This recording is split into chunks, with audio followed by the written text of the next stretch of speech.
C'est un vrai plaisir d'être là, c'est un honneur pour moi. Je m'appelle Philippe Vignon, je suis le nouveau jeune, j'allais dire président prépubère, mais je crois que c'est pas très poli de dire ça comme ça, du comité de l'association Tchenduku à Suisse. Pour moi, c'est un honneur d'être là. Je suis accompagné de Corinne Fleury, qui a été l'instrument de ce qu'on va découvrir ce soir, principal, et puis aussi membre du comité. Si nous sommes tous là ce soir, c'est pour célébrer finalement la sagesse des Kogi. Je suis très heureux de voir que autant d'étudiants ont pu travailler sur les Kogi. Et puis je suis aussi vraiment touché justement de travailler là-dessus, parce que les Kogi nous enseignent des lois qui sont universelles, des lois qui sont liées à la nature. Et comme nous le savons tous, la nature, elle a une intelligence à laquelle malheureusement trop souvent nous sommes déconnectés. Et je dirais que cette déconnexion, elle va très souvent, elle tend à grandir, alors qu'on devrait revenir à la terre. Avec les élèves, on a choisi de soutenir une association pour les bénéfices, une partie des bénéfices qui seront faits. Alors, avec l'effet papillon, traiteur philanthropique, votre hôte a choisi de soutenir le projet de Aqua Alimenta à Madagascar. Et la mission d'Aqua Alimenta, c'est d'améliorer la sécurité alimentaire par la formation à l'autonomie rurale des petits agriculteurs.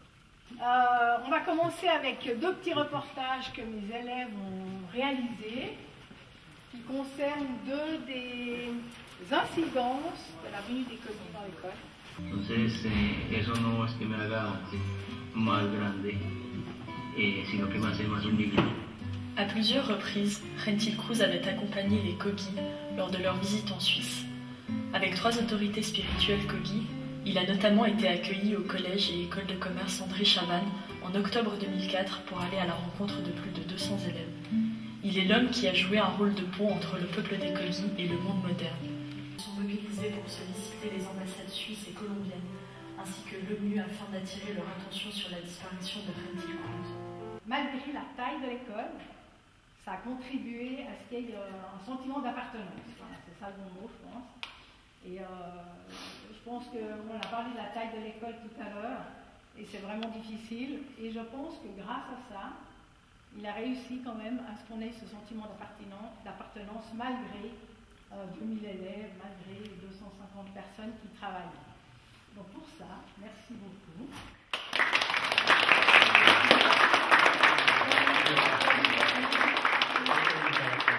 Donc à son initiative, l'association suisse est née officiellement, on va dire, en 2015, avec un fort souhait d'être dans les mêmes lignes de conduite que l'association française. Et puis on peut dire qu'il s'est investi, sans jamais faiblir, il s'est dévoué. Et comme ça, ça a permis à l'association suisse de bien soutenir le rachat de terres et soutenir aussi des événements qui se sont passés à Genève.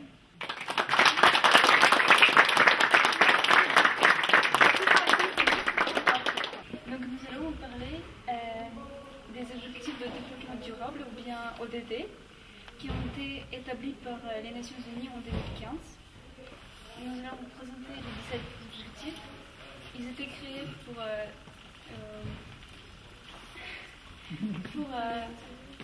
des problèmes mondiaux comme la santé, la pauvreté, le changement climatique.